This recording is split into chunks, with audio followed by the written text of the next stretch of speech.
Amigos, estamos aqui mais uma vez para fazer o estudo a convite da casa. Então vamos iniciar o nosso estudo, fechando os nossos olhos e pedindo a Deus que nos envolva, que a espiritualidade amiga esteja conosco, nos intuindo, nos trazendo clareza de pensamento, para que possamos transmitir o melhor da doutrina espírita, que possamos contribuir com o conhecimento, com o consolo. Esse é o grande objetivo, que possamos todos nós nos instruir e nos tornarmos pessoas melhores, olhando a vida de uma forma mais branda, mais clara e seguindo o nosso caminho evolutivo. Então pedimos aos nossos anjos guardiães que envolva todos nós, para que possamos aí fazer este estudo do dia de hoje.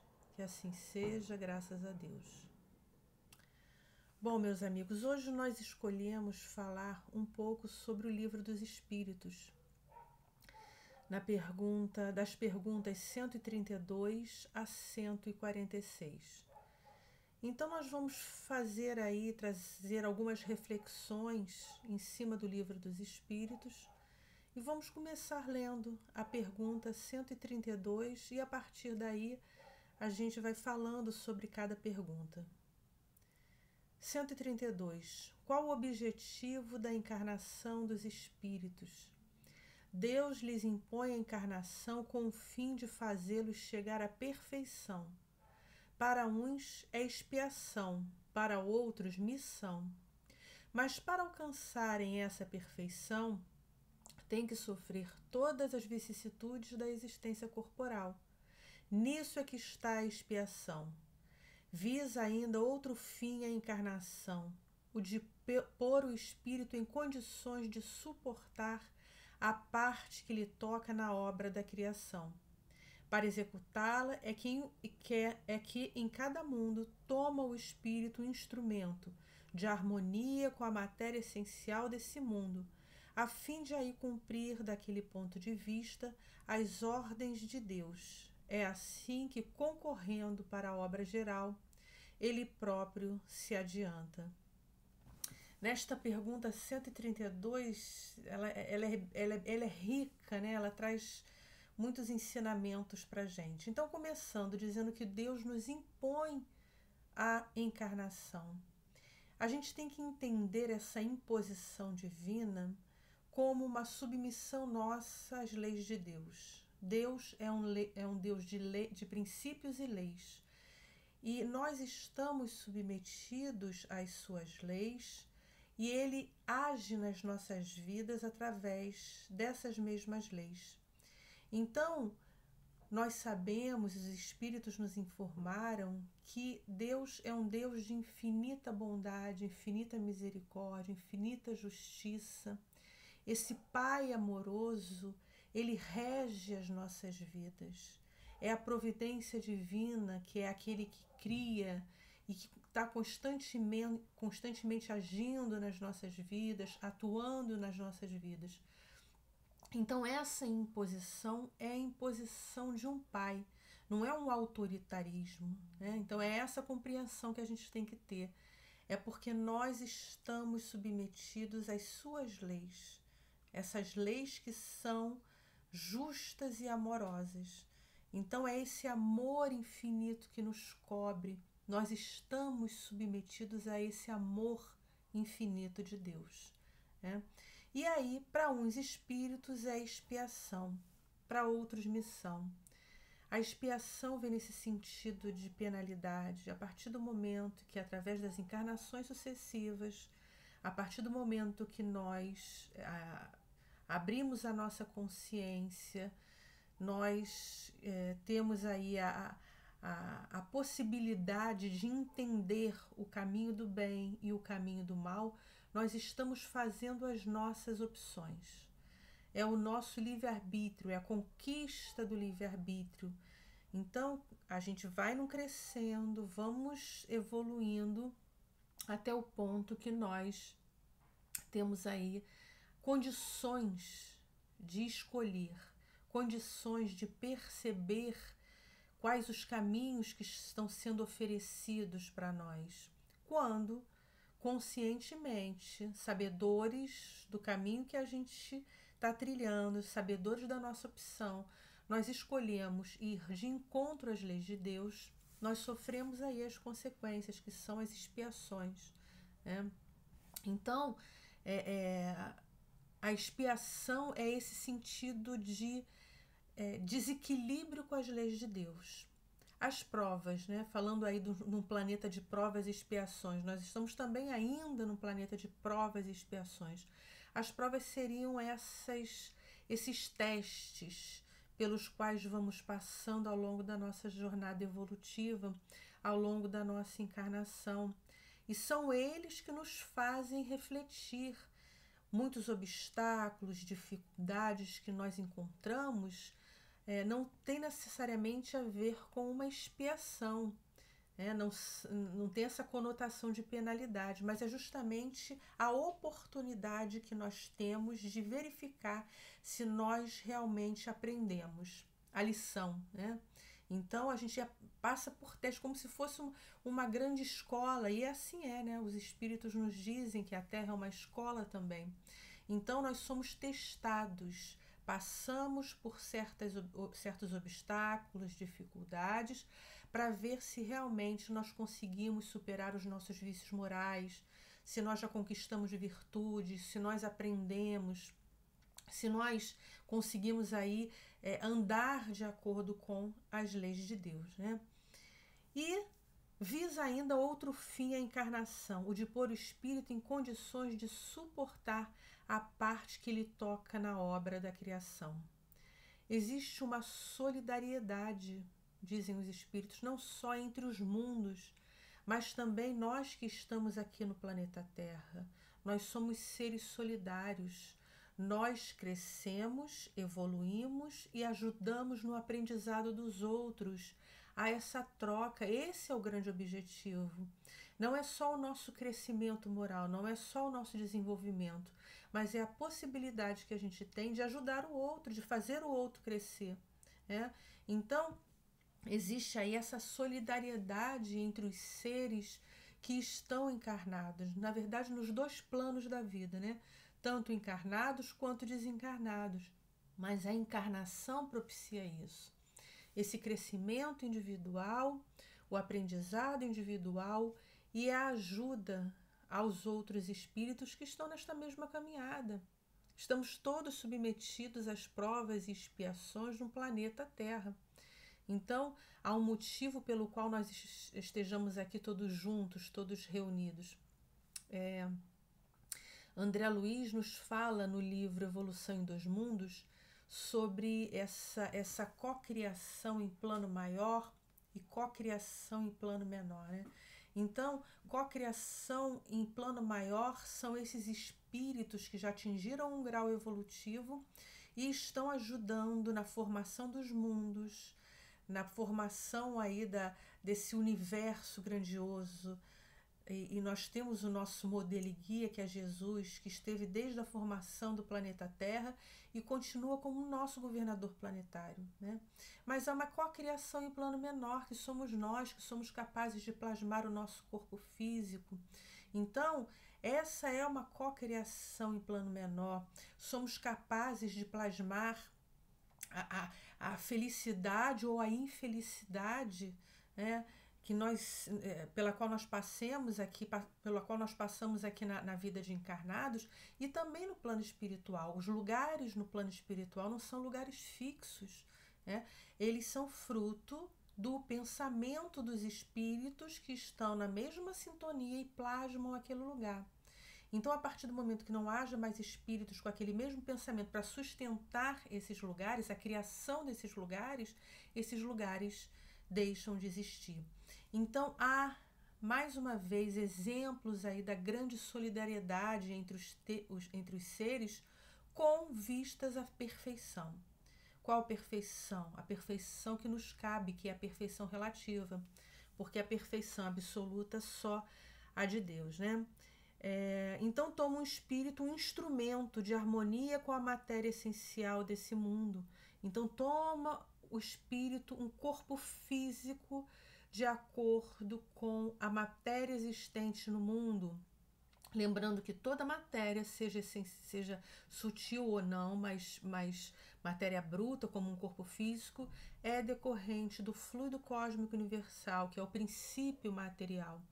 Cada mundo, né, existe aí a sua formação material, né? Então, nós aqui no planeta Terra tomamos um corpo físico adequado à matéria existente nesse nosso planeta, né? Para cumprir, né, as ordens de Deus. E é assim que, concorrendo para a obra geral, ele próprio se adianta, como nós dissemos, né? Eu cresço e faço os outros crescerem, ajudo no crescimento dos outros seres. Na pergunta 133, tem necessidade de encarnação os espíritos que desde o princípio seguiram o caminho do bem? Olha a resposta dos espíritos: todos são criados simples e ignorantes e se instruem nas lutas e tribulações da vida corporal. Deus, que é justo, não podia fazer felizes a uns sem fadigas e trabalhos, conseguintemente sem mérito. Então todos nós tivemos o mesmo princípio. Fomos criados como princípios inteligentes e vamos seguindo o caminho evolutivo até a condição de espíritos puros. Não há aí essa criação especial de Deus, né? Uns já foram criados perfeitos e não tem que passar por todas as vicissitudes pelas quais nós passamos, como exemplo aqui do planeta Terra, né? Não, todos tivemos o mesmo começo, né? E fomos desabrochando, fomos crescendo. Na 133A, mas então de que serve aos espíritos terem seguido o caminho do bem, se isso não os isenta dos sofrimentos da vida corporal? Resposta dos espíritos: chegam mais depressa ao fim. E é isso mesmo, nós não falamos há pouco que a partir do momento que você percebe que você já tem aberta a consciência, né? As leis de Deus que estão escritas na consciência, você percebe o caminho do bem e do mal e você tem a opção de escolher.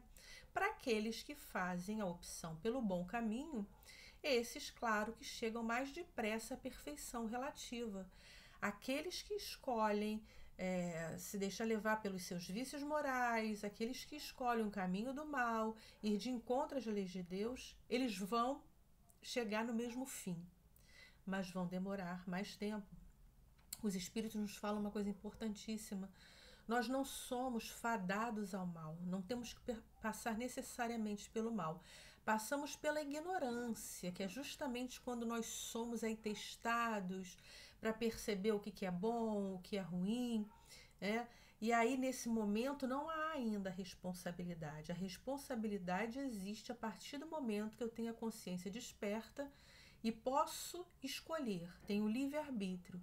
Antes disso, eu ainda estou na ignorância, né? A partir do momento que eu tenho livre-arbítrio, eu posso escolher pelo bem. O exemplo maior é o de Jesus, que está lá no livro Consolador, quando Emmanuel nos fala que o Cristo teve um caminho reto para Deus, ou seja, quando ele se viu diante do caminho do bem e do caminho do mal, ele resolveu seguir as leis de Deus, não cometeu infrações diante das leis de Deus, e com isso ele chegou aí mais rapidamente à perfeição relativa. 134. A alma, né? Vamos falar agora sobre a alma. Que é a alma? Um espírito encarnado. Item A. Que era a alma antes de se unir ao corpo? Espírito. Interessante aí essa pergunta. E é justamente isso Kardec faz didaticamente, essa separação, né? Ele designa alma como sendo o espírito encarnado. E quando ele não está encarnado, quando ele se encontra no plano espiritual, ele é simplesmente espírito.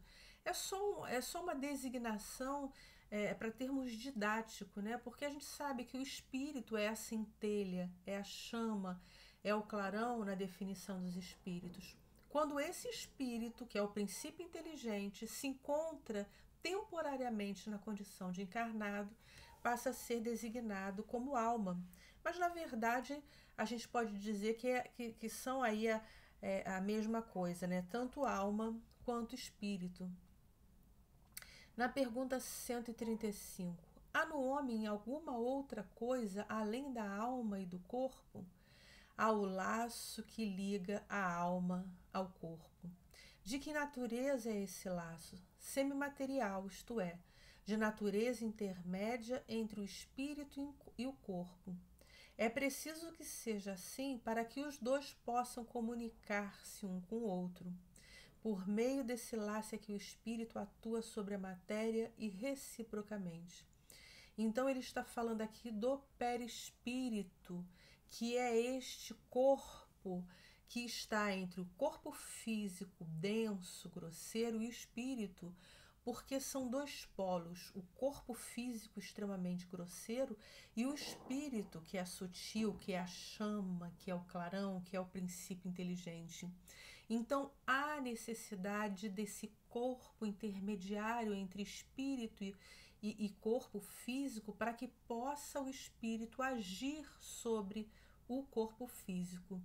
E aí é o denominado perispírito, que também é formado pelo fluido cósmico universal, transformações do fluido cósmico universal, e aí é formado o perispírito, né?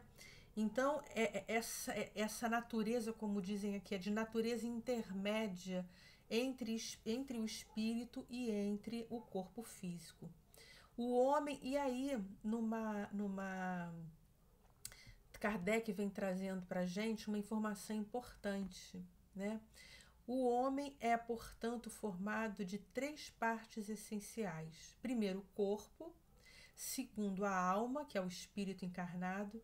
E terceiro, o princípio intermédio, ou seja, o perispírito, né?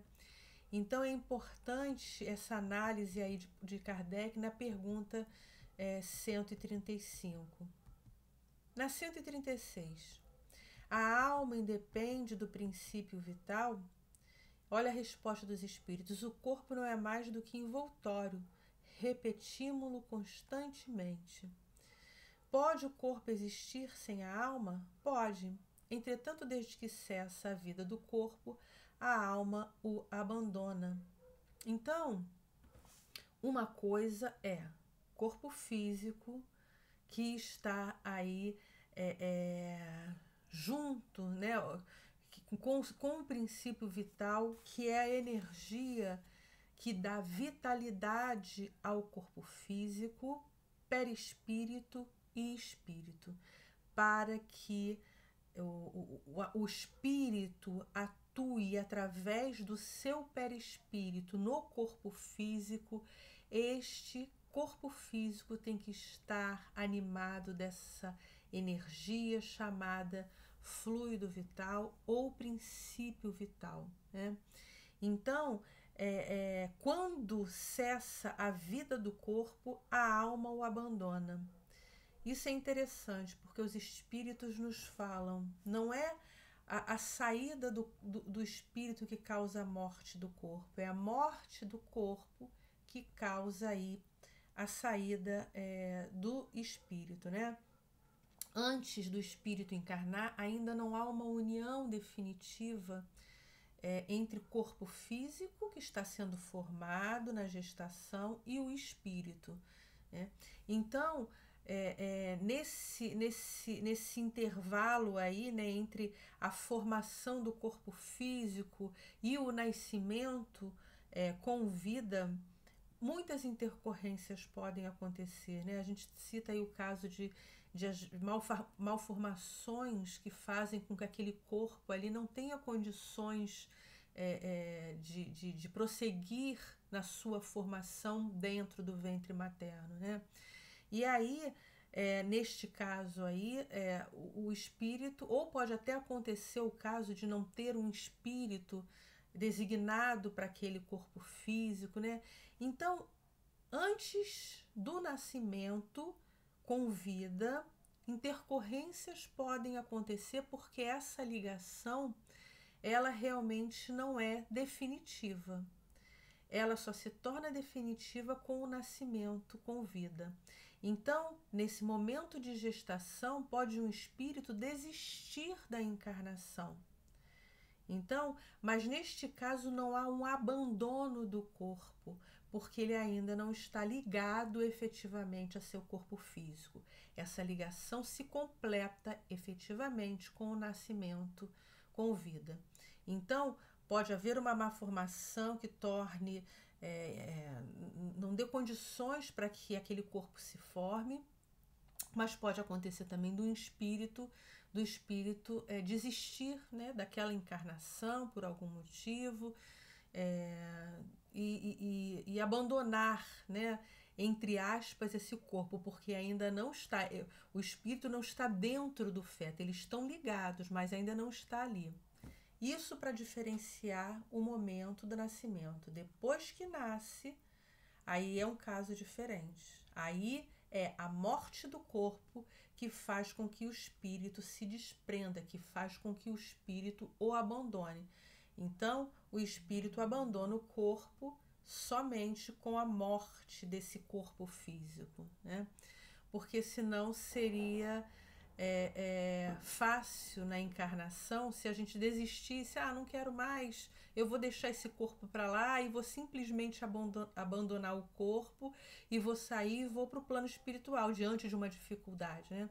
Não, eu vou deixar esse corpo aí, vou abandonar porque eu não quero mais estar encarnado, não. Então ele sai do corpo físico, se rompe, né? Acabaria com a vida do corpo físico? Não, não é assim. É a morte do corpo. Pode ser até provocada pelo espírito, mas precisa haver a morte do corpo para que o espírito o abandone. Nós estamos trazendo rapidamente, é claro que todas essas perguntas nós podemos fazer várias reflexões, nos aprofundar, mas não é o objetivo, é simplesmente a gente ter aí uma ideia sobre o que traz o livro dos espíritos nessas perguntas, essas informações importantes para a gente, como são essas, né, que se fala da alma, do corpo, perispírito. 137. Um espírito pode encarnar a um tempo em 2 corpos diferentes? Não, o espírito é indivisível e não pode animar simultaneamente 2 seres distintos.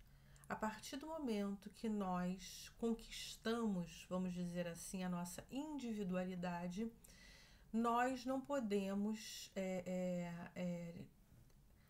ocupar, né, 2 corpos físicos. Por quê? Porque não há essa divisão do espírito. O espírito se liga molécula a molécula a determinado corpo físico. Então, não há a possibilidade de trocar. Existe até uns filmes aí que dizem, né, não, o corpo já está deteriorado e tal, eu vou arranjar um corpo mais novo, melhor de saúde e tal, vou abandonar esse daqui e vou para o outro corpo. Isso não acontece, né? Para você abandonar o teu corpo físico, o corpo precisa morrer para você abandonar e para você tomar um outro corpo só através de uma nova encarnação, de um novo nascimento. 138. Que se deve pensar da opinião dos que consideram a alma o princípio da vida material? É uma questão de palavras com que nada temos. Começai por vos entenderdes mutuamente. A partir dessas perguntas aqui, Kardec, a gente percebe que os espíritos eles tocam sempre no mesmo ponto, de nós nos entendermos em relação às palavras, porque às vezes uma mesma palavra tem vários significados. E é o que a gente vai ver, dependendo do espírito que faça a comunicação, dependendo do lugar. E a gente sabe que é assim, no nosso próprio Brasil, palavras que aqui têm um significado, no norte, nordeste, no sul, tem outro significado, que dirá em outros países. Então a gente precisa primeiro se entender em relação ao significado das palavras. 139. Alguns espíritos e antes deles, alguns filósofos definiram a alma como uma centelha anímica emanada do grande todo. Por que essa contradição? Olha a resposta dos espíritos. Não há contradição. Tudo depende das acepções das palavras. Por que não tendes uma palavra para cada coisa, né? Então, talvez aí o interpretar dessa palavra, uma centelha anímica emanada do grande todo, queiram dizer que nós somos uma parte de Deus, né? Se nós fôssemos uma parte de Deus, nós seríamos perfeitos. E aí nós podemos aí criar em cima disso, imaginar em cima disso, né? Não, nós somos filhos de Deus, nós fomos criados por Deus, mas nós não somos parte de Deus, né? Não há aí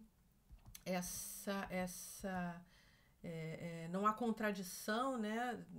É só nós entendermos o significado aí das palavras. 140. Que se deve pensar da teoria da alma subdividida em tantas partes quantas são os músculos e presidindo assim a cada uma das funções do corpo? Olha a resposta dos espíritos. Ainda isto depende do sentido que se empreste à palavra alma. Se entender por alma o fluido vital, essa teoria tem razão de ser. Se entender por alma o espírito encarnado, é errôneo. Então, primeiro precisamos nos entender em relação ao significado das palavras, né? Então, senão a gente dificulta o aprendizado, né? Então, os espíritos querem esclarecer, mas primeiro eles necessitam que a gente se entenda em relação, faça a nossa parte, é que nos entendamos em relação ao significado das palavras. Então, uma coisa é, como nós vimos na pergunta acima, uma coisa é espírito, corpo, e a outra é corpo físico, e a outra é perispírito, e a outra ainda é fluido vital. Então, são coisas distintas, né? Então, a alma, ela não está subdividida porque nós vimos que ela é indivisível. O que acontece é que se faz confusão entre alma, que é o espírito encarnado, espírito sendo o princípio inteligente do universo, sendo a centelha, o clarão, a chama, e o fluido vital, né? Que também é uma transformação do fluido cósmico universal, ou seja, tem a sua origem no princípio material, é uma transformação desse fluido cósmico universal e que dá vida à matéria, que vitaliza aí a matéria. Então é preciso que a gente não faça confusão em relação aí a esses termos, né? Entretanto, alguns espíritos, isso no item A, deram essa definição. Os espíritos ignorantes podem tomar o efeito pela causa, né? Então, não só nós precisamos entender em relação ao significado das palavras, mas entender também que, dependendo do grau de conhecimento do espírito, eles vão trazer uma informação para a gente. 141. Há alguma coisa de verdadeiro na opinião dos que pretendem que a alma seja exterior ao corpo e o circunvolva? A alma não se acha encerrada no corpo. Esse é o início da resposta dos espíritos. A alma, ela não está encarcerada no corpo físico, mas o foco, o cerne, é dentro do corpo físico. Mas ela se expande para fora do corpo físico, da mesma forma que o perispírito também se expande para fora do corpo físico. Ele não está enclausurado, a alma também não, senão seria impossível até uma bicorporeidade, né? Nós podermos aí ter a oportunidade de sairmos do corpo até através do sono físico, né? Quando a gente sai do nosso corpo e vamos para o plano espiritual, estamos ligados através do chamado cordão de prata. Se nós estivéssemos encarcerados, nós espíritos, no nosso corpo físico, isso seria aí impossível, né? Então, o corpo físico, ele o espírito, o foco está no corpo físico, está dentro do corpo físico enquanto estiver encarnado, mas ele não está preso necessariamente nos limites do corpo físico. 142. Que dizeis dessa outra teoria, segundo a qual a alma numa criança se vai completando a cada período da vida? O espírito é uno e está todo na criança como no adulto. Outra pergunta interessante, porque aqui vem nos falar o seguinte: a partir do momento em que há o nascimento com vida, esse espírito aí sim está acoplado no corpo físico, né? Espírito e corpo físico realmente, efetivamente estão ligados, né? Mas Emmanuel traz pra gente, desculpem, na pergunta 109 do Consolador, que a adaptação do espírito se completa aos 7 anos de idade, os 7 anos físicos na criança, né? Mas isso não quer dizer que essa alma vai se completando, ela está toda ali. O que acontece é a adaptação da alma ao corpo físico. A alma inteira, como todo, está ali, mas a sua adaptação ao corpo físico, né, vamos dizer assim, a sua ligação com o corpo físico se completa aos 7 anos, né? 143. Porque todos os espíritos não definem do mesmo modo a alma. Porque justamente os espíritos nos informam nesta resposta. Cada espírito tem o seu grau de conhecimento, cada espírito tem a sua forma de falar, o seu linguajar, e não estão todos no mesmo nível. O que a gente tem que entender é que nenhum espírito iria dar uma resposta contrária às leis de Deus na codificação. Mas existem aí algumas divergências em relação às palavras, né? A nossa interpretação, a interpretação dos espíritos, né? Então a gente vê como é difícil a espiritualidade passar a mensagem para a gente.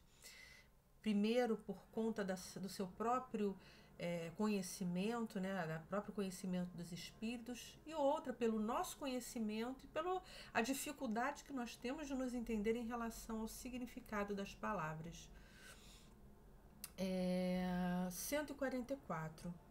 Que se deve entender por alma do mundo? O princípio universal da vida e da inteligência, do qual nascem as individualidades, né?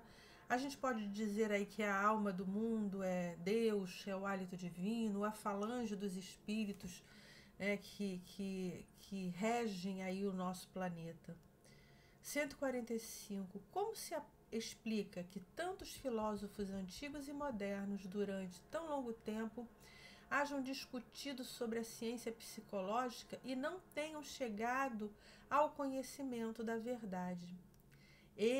Olha a resposta, esses homens eram os precursores da eterna doutrina espírita, prepararam os caminhos. Esses espíritos precursores, eles trouxeram, vamos dizer assim, uma parte da verdade, ou uma parte daquilo que eles podiam trazer, né, mesmo não sendo a verdade absoluta. Porque chegar à verdade é um caminho tortuoso, não é um caminho reto. Ela não vem pronta para a gente. É necessário que a gente vá buscar essa verdade. Então a gente toma um atalho aqui, se engana ali, vai buscando até alcançarmos o objetivo. Os espíritos não trazem as respostas prontas para a gente. Eles fazem com que nós pensemos, que nós busquemos. Então esses filósofos trouxeram informações, talvez com algum engano aqui ou outro ali, mas a gente tem que entender que eles eram os precursores e eles vieram trazer luzes para a gente, trazer a reflexão, nos ensinar a pensarmos, a refletirmos, a buscarmos a verdade. Então isso é extremamente importante, é esse mérito desses precursores, desses grandes filósofos, né? Que a filosofia nascida da Grécia, porque a Grécia motivava as pessoas a pensarem, a refletirem, né? Então havia essa possibilidade nesse momento do homem buscar, do homem pensar por si mesmo, refletir, ver e buscar essa verdade, né? Sem que houvesse aí uma pressão, né, em cima disso. Então eles estavam mais livres para o livre, né? Era o livre pensar, né? Eles estavam livres para refletir. E aí, finalmente, terminando aí as perguntas que nos propusemos a estudar, a 146. A alma tem no corpo sede determinada e circunscrita? Não, porém os grandes gênios, em todos os que pensam muito, ela reside mais particularmente na cabeça, ao passo que ocupa principalmente o coração naqueles que muito sentem e cujas ações têm todas por objeto a humanidade. A alma não tem sede circunscrita, mas aí os espíritos querem dizer assim: onde está o meu foco? Qual é o foco da minha vida? É no pensar, é no refletir, é no conhecimento, né? É no intelectual? Então poderíamos dizer que a alma está localizada ali. Se o foco da minha vida é na caridade, é no bem, nas ações, né, de benevolência, né, enfim, né, tá mais centrado na prática da caridade em relação ao outro, nós poderíamos dizer que a sede da alma é o coração. Então, a sede da alma, eles querem dizer aonde é o foco da sua vida. O que você... Qual é o tema central da tua encarnação, né? E a gente sabe que nós vamos mudando de foco ao longo das encarnações, porque precisamos crescer tanto espiritual, tanto moralmente quanto intelectualmente. O grande objetivo é o equilíbrio entre intelectual e o moral. Então, numa encarnação, nós desenvolvemos mais o intelectual, na outra mais o moral, até que atinjamos aí o grande objetivo, o grande equilíbrio, né? É esse desenvolvimento pleno intelectual e moral. Então, meus amigos, como nós dissemos, nós quisemos aí focar hoje no Livro dos Espíritos, trazendo rapidamente algumas informações. Cada uma dessas perguntas nós poderíamos nos debruçar sobre elas e fazer muito mais ilações, né? Muitas reflexões, nos traz muito conhecimento. Mas o objetivo aqui é esse pincelar, né, rapidamente nesse estudo dessas perguntas. Então, agradecemos pela oportunidade, para todos os que nos ouvem aí, estão nos vendo também, que possamos ter contribuído aí para algumas elucidações em relação à doutrina espírita. Então, vamos encerrar o nosso estudo pedindo, ou melhor, agradecendo a espiritualidade pela oportunidade de estarmos aqui nesse trabalho de divulgação da doutrina espírita, agradecendo ao nosso anjo guardião, aos amigos espirituais que sempre estão do nosso lado nos momentos de estudo, nos ajudando, nos intuindo, e que possamos todos nós nos engrandecer, né?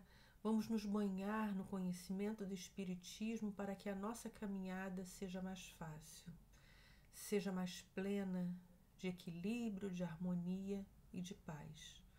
Muito obrigada a todos.